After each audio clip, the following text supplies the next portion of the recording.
memastikan bahwa sesuatu yang terjadi ini sesuai dengan keinginan kita. Dan cawe-cawe ini terjadi karena adanya sebuah seperti antichrist. Ini kan sesuatu yang kesannya kayak Anies Baswedan ini kalau mata uang itu sebaliknya dari Pak Jokowi. Dan ya ini harus sesuatu yang memang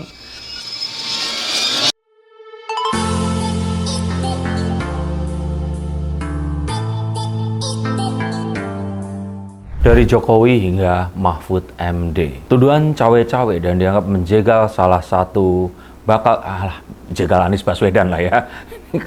Kalau seperti itu kan udah jelas ya. Ini menjadi polemik yang berkepanjangan selama 2 minggu ke belakang. Silat lidah, jurus-jurus sakti dan pamungkas ini dikeluarkan. Tetapi benar atau tidak sih hal tersebut ada dalam perpolitikan Indonesia? Yuk kita akan lihat menggunakan kartu-kartu saya. Kita akan tahu bahwa politik itu sebenarnya kalau di dalam sulap itu semua itu bisa diupayakan, semua bisa disulap. Dan harus kita bedakan panggung depan dan panggung belakang.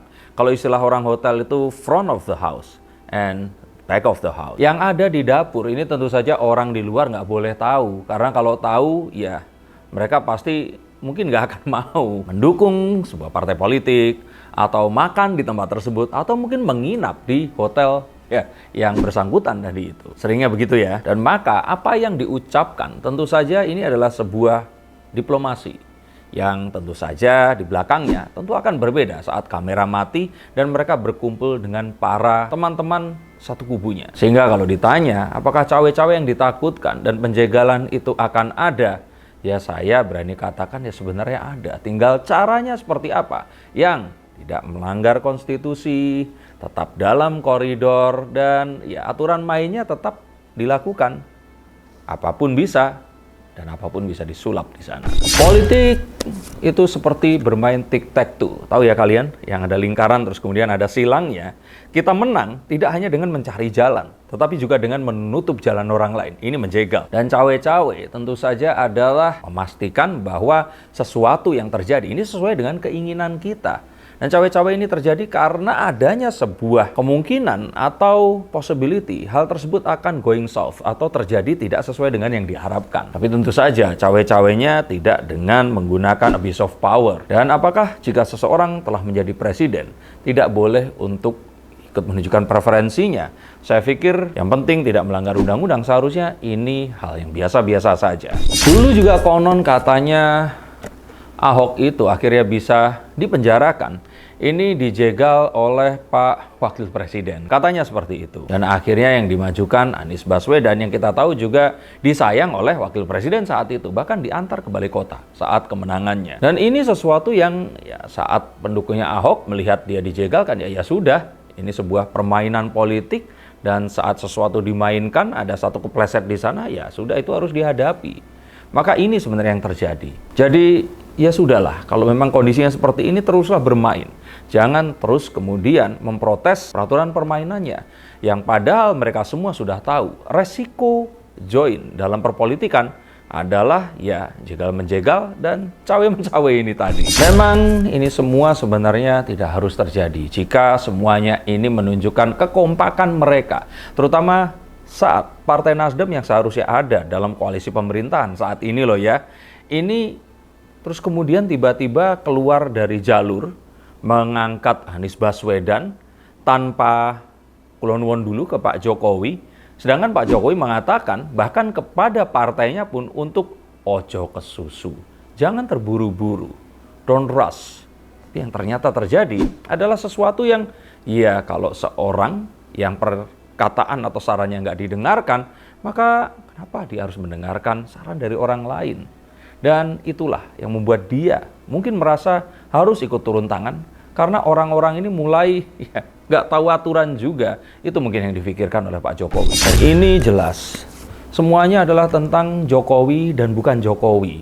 Karena approval rate yang tinggi 82 hingga 85%, maka ini tentang siapa yang akan mendukung dan meneruskan Pak Jokowi dan yang nggak mau nerusin. Seperti yang dikatakan oleh Bang Zulfan Lindan, ini dia yang menemukan frase kata antitesa dari Jokowi seperti antichrist. Ini kan sesuatu yang kesannya kayak Anies Baswedan ini kalau mata uang itu sebaliknya dari Pak Jokowi. Dan ya ini harus sesuatu yang memang harus dihadapi. Nggak bisa kita terus menyatakan oposisi, tapi terus kemudian masih di dalam pemerintahan. Ini kan jadinya nggak aci. Kalau anak-anak 90-an mungkin ngomongnya begitu. Dan mengapa harus cawe-cawe? Karena internasional ini sedang tidak baik-baik saja.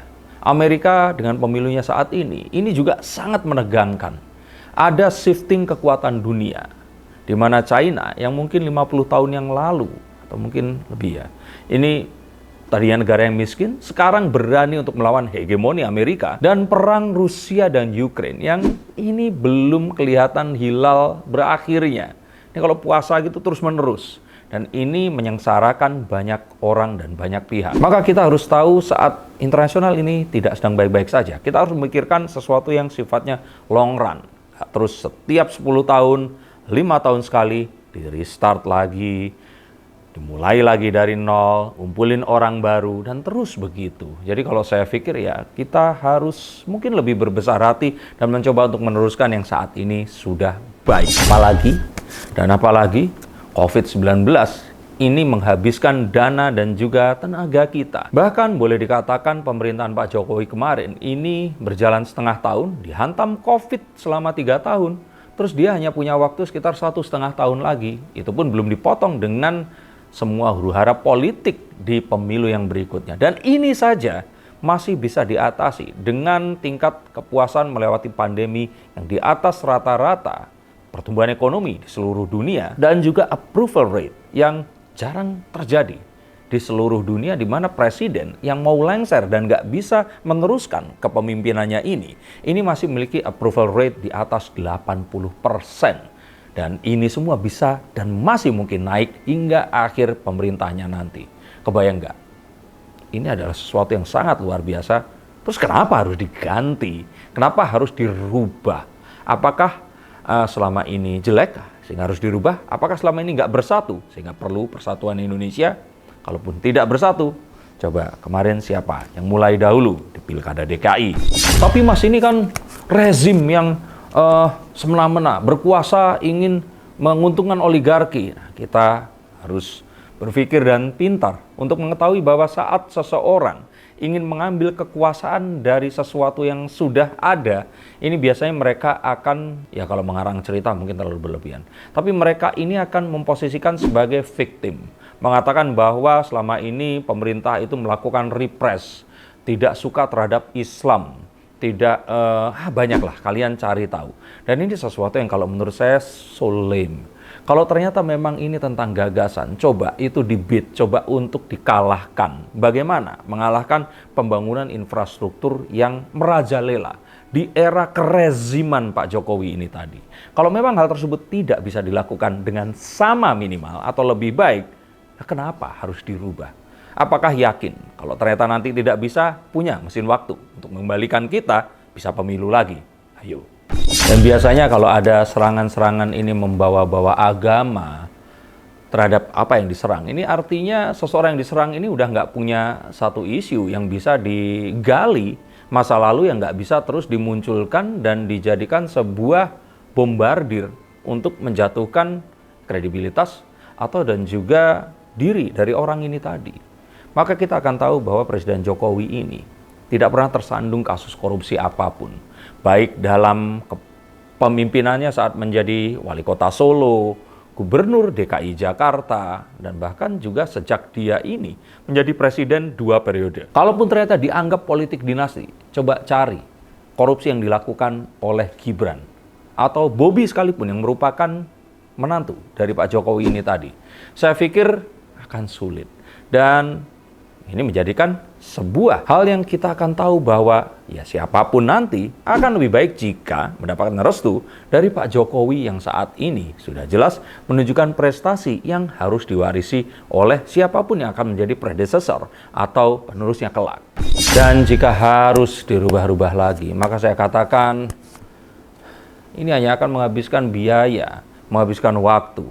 Dan jika kita sudah sepakat bahwa hal tersebut akan hanya menjadi sesuatu yang mubazir, maka boleh dikatakan dong, orang-orang yang berusaha untuk menunjukkan gagasan tapi ternyata tidak bisa menunjukkan, ingin menunjukkan sebuah perubahan tapi nggak tahu mana yang dirubah dan berubah menuju kemana, ya artinya orang-orang ini memang harus dicawe-cawein, mungkin saja memang harus dijegal, tapi secara sportif tentu saja, karena dalam politik saya pikir, hal ini sesuatu yang mutlak dan nggak bisa dihindari. Seperti tadi saya katakan, Ahok pun pernah terjegal, dan maka kita lihat saja dan awasi. Kalau ternyata apa yang dituduhkan kepada Pak Jokowi ini tadi menjadi sebuah hal yang memang ditakutkan akan terjadi, awasi saja. Saat itu terjadi, ya lakukan impeachment atau turunkan dia dari jabatannya. Saya pikir itu akan sulit, karena apa yang dilakukan Pak Jokowi ini adalah apa yang mungkin saja versi sempurna dari apa yang pernah dilakukan oleh presiden-presiden sebelumnya. Ini sama seperti sebuah film. Saat film tersebut sangat bagus, maka sequelnya tentu akan jauh lebih berat. Dan jika hal itu harus dilakukan, maka harus mendapatkan sebuah endorsement dari pembuat film atau film yang sebelumnya. Dan ini sesuatu yang wajar. Maka mari kita awasi bersama-sama. Apakah betul cawe-cawe dan juga penjegalan yang ada ini akan benar-benar inkonstitusional?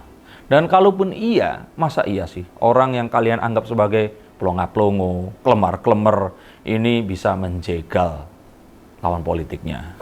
Maka mari kita kawal pesta demokrasi yang akan terjadi di tahun depan, dan pilihlah dengan logika dan juga hati kalian. Jangan dengan hanya salah satunya saja. Yang paling penting adalah pilihlah dia.